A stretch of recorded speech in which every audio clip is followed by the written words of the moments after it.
Dear students, in this video we are going to solve some more questions of exercise number 8.1. Now since we have already gone through question number 1 and question number 2, we shall start from question number 3. Now your question number 3 states that if sine of A is equal to 3 divided by 4, calculate cos of A and tan of A. यानी कि आपको दिया गया है sign of ए किसके बराबर है, that's equal to 3 divided by 4. अब आपको निकालना है cos of A and tan of A. Now usually जो रिमेनिंग क्वेश्चंस है इस एक्सरसाइज के, इनमें क्या होता है, इनमें आपको एक ट्रिग्नोमेट्रिक रेशो दिया हुआ होगा और आपको क्या करना होगा, उस ट्रिग्नोमेट्रिक रेशो को यूज करके आपको बाकी जो ट्रिग्नोमेट्रिक रेशोज है उनका वैल्यू निकालना पड़ेगा. और सबसे पहले हम देखेंगे what is given. Now we are given sine of A is equal to 3 divided by 4. अब इससे आपको क्या पता चला, इससे मुझे पता चलता है there is a triangle, there is a right angular triangle in which one of the angles is A. यानी कि आपके पास एक राइट एंगुलर ट्रायंगल है. लेट्स सपोज यहाँ पे राइट एंगल है इसका. अब यहाँ पे इस वर्टेक्स का हम नाम रखेंगे फॉर एग्जांपल ए. अब इसी ए के लिए, इसी एंगल के लिए आपके पास sine of A is equal to 3 divided by 4. Now I can name this triangle. Let's suppose it's name is A, B and C. It is a right angular triangle ABC, right angled at B. One of the angles is A. इस angle A के लिए मुझे दिया गया है sin of A is equal to 3 divided by 4. मुझे निकालना क्या है, मुझे निकालना है cos of A and tan of A. अब cos of A and tan of A को निकालने के लिए मुझे पता है cos किसके बराबर होता है, cos is equal to cos of A. अब इसकी डेफिनेशन है cos होता है बराबर base divided by hypotenuse and tan is equal to tan of A is equal to perpendicular divided by base. So therefore इन दो को निकालने के लिए मुझे सबसे पहले बेस का वैल्यू चाहिए, मुझे हाइपोटेन्यूज का वैल्यू भी चाहिए और मुझे परपेंडिकुलर का वैल्यू भी चाहिए. दैट मीन्स मुझे इस ट्रायंगल, ये जो ट्रायंगल है आपके पास ट्रायंगल ए बी सी, सबसे पहले मुझे इसके 3 साइड्स चाहिए, 3 साइड चाहिए. ना वो 3 साइड कैसे निकालेंगे हम यूज करेंगे sine of A is equal to 3 divided by 4. तो इस क्वेश्चन को हम सॉल्व करने की कोशिश करते हैं. सबसे पहले we will write down let A B C be a right angular triangle right angular triangle right angled at B, in which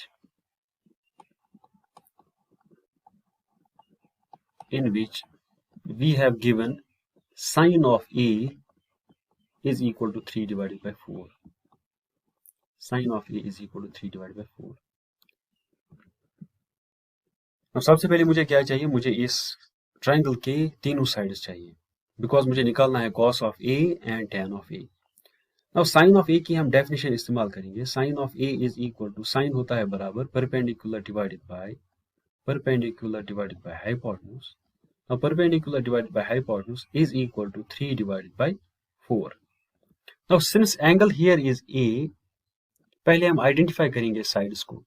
तो 90 के अपोजिट में होगा hypotenuse, so therefore this is hypotenuse. Angle के अपोजिट में होगा perpendicular. A angle जिसके लिए आपको टी रेशोज निकालने हैं, इसके अपोजिट में होगा परपेंडिकुलर, और जो तीसरा साइड बचा that will be base, so therefore this is base. Now implies perpendicular के बदले हम लिखेंगे परपेंडिकुलर का नाम, ना perpendicular is BC divided by hypotenuse is nothing but AC is equal to 3 divided by 4. Now suppose you have two numbers A and B. Now their ratio is equal to 3 divided by 4. My question is, what can you say about A and B? Number one possibility is A can be 3 and B may be 4. Another possibility is A may be 6 and B can be 8, because 6 divided by 8 is again 3 divided by 4. In general हम क्या लिखते हैं, अगर आपके पास दो numbers हैं A and B, अगर इनका ratio for example 3 divided by 4 के बराबर है, हम लिखते हैं we write down a is equal to 3 times k.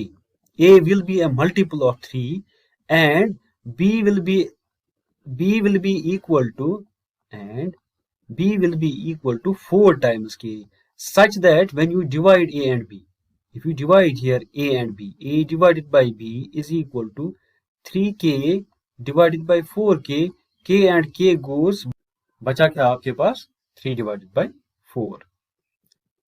Now you should always remember this. If the ratio of two numbers is 3 by 4, what can you say about a and b? We can only say a is equal to 3k and b is equal to 4k, because there can be a common factor which is cancelled when you divided the two numbers. Now the common factor here is k. Now बिल्कुल इसी तरह से आपके पास यहाँ पर bc divided by ac किसके बराबर है 3 divided by 4. Now I can write let BC is equal to 3k. It implies AC is equal to 4k, because if BC has a factor k, then AC must have a factor k, because when you divide the two, we must get 3 by 4. That means the factor should cancel out. तो इससे मुझे क्या पता चला? Now BC आपको पता चला, BC आ गया बराबर 3k के बराबर. BC is equal to 3k and AC is equal to 4k. AC is equal to 4k. Now इससे मुझे दो साइड्स का पता चला, यानी कि मुझे परपेंडिकुलर का भी पता चला और मुझे हाइपोटेन्यूज का भी पता चला. अब मुझे चाहिए तीसरा side. As we have done before, हमने पहले भी किया था, मैंने आपको पहले भी बताया था, if we have a right angular triangle, if two of its sides are known, the third side is found by a well-known theorem in mathematics called Pythagoras theorem. अब यहाँ पे भी सेम केस है, यहाँ पे आपके पास दो साइड्स हैं, आपको दो साइड्स का पता है, आपको तीसरा साइड निकालना है. मैं क्या यूज करूंगा यहाँ पर, हम यूज करेंगे यहाँ पर पैथागोरस थ्योरम, PGT हम यूज करेंगे यहाँ पर. Now, according to PGT, the square of the largest side equals the sum of squares of other two sides. यहाँ पे लार्जेस्ट साइड कौन है? यहाँ पे लार्जेस्ट साइड है AC, यानी कि AC का स्क्वायर होगा किसके बराबर होगा? AB square plus BC square. Now using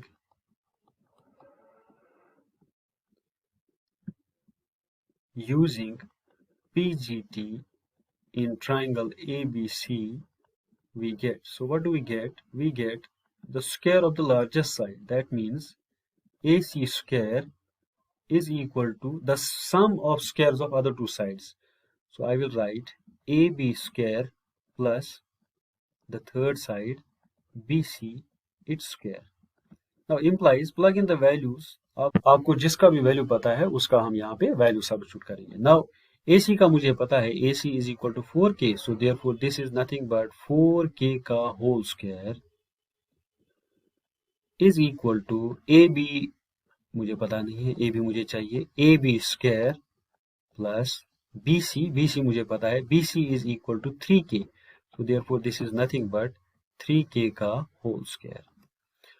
अब स्क्वायर को डिस्ट्रीब्यूट करेंगे, 4 multiplied by 4 is equal to 16 और k का square is equal to AB का square plus 3 multiplied by 3 is equal to 9 और k का square. Now we will transpose this 9k square to left hand side. Implies आपके पास आ गया 16k square. 9 को transpose करेंगे, 9 माइनस होगा, सो therefore this is minus 9k का स्क्वायर. राइट हैंड साइड में आपके पास बचा AB का स्क्वायर और 16 में से 9 गया, बचा क्या? बचा आपके पास 7. So therefore this is 7k square is equal to AB का स्क्वायर. मुझे क्या चाहिए? मुझे चाहिए AB. So therefore taking square root on both sides, आपके पास आया अंडर रूट ऑफ 7k का square is equal to under root of AB का स्क्वायर. तो राइट हैंड साइड में AB का स्क्वायर और इसका रूट कैंसिल होगा और K का स्क्वायर और K का रूट कैंसिल होगा, सो देयरफॉर ये रूट से बाहर आ जाएगा.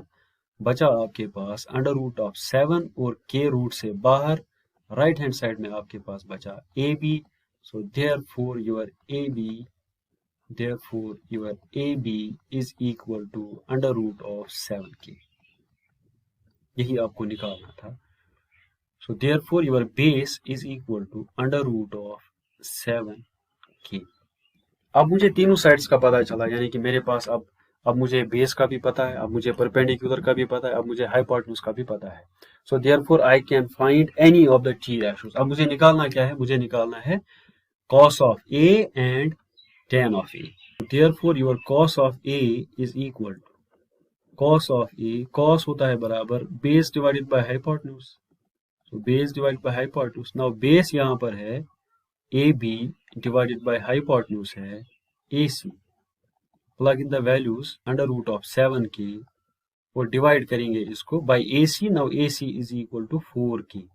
Now k and k goes, बचा आपके पास under root of 7 divided by 4. Now this is your cos of a. Similarly, आपको निकालना है tan of a. Now tan of a.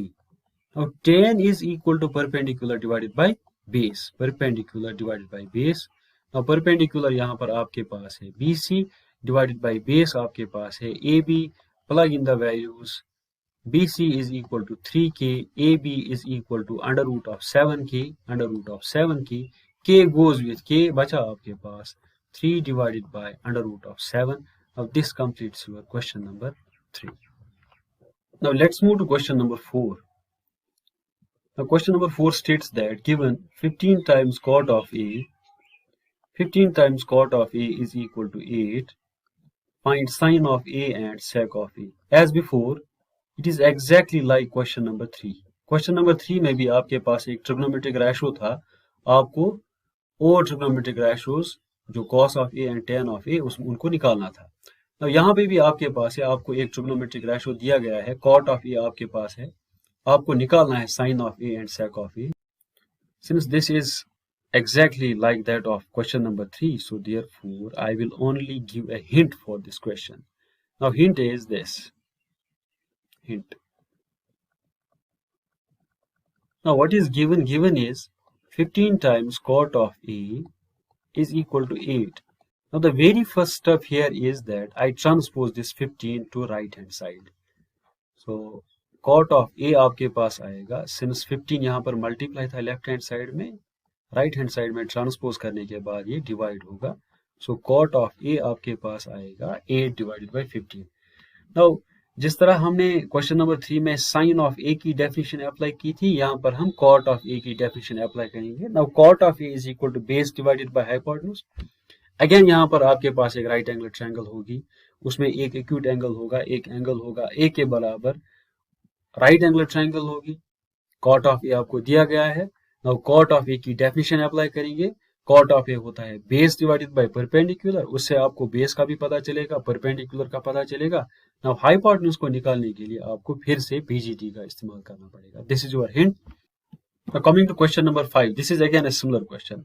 Now given sec of theta is equal to 13 divided by 12, calculate all other trigonometric ratios. Now आपके पास क्या है, sec of theta आपको दिया गया है. So therefore you have given a trigonometric ratio sec of theta. Now you have to calculate all the other, that means the remaining 5 trigonometric ratios. Now sec of theta आपके पास है 13 divided by 12. इससे आपको क्या पता चला, इससे मुझे पता चला मेरे पास एक राइट एंगुलर ट्रायंगल है.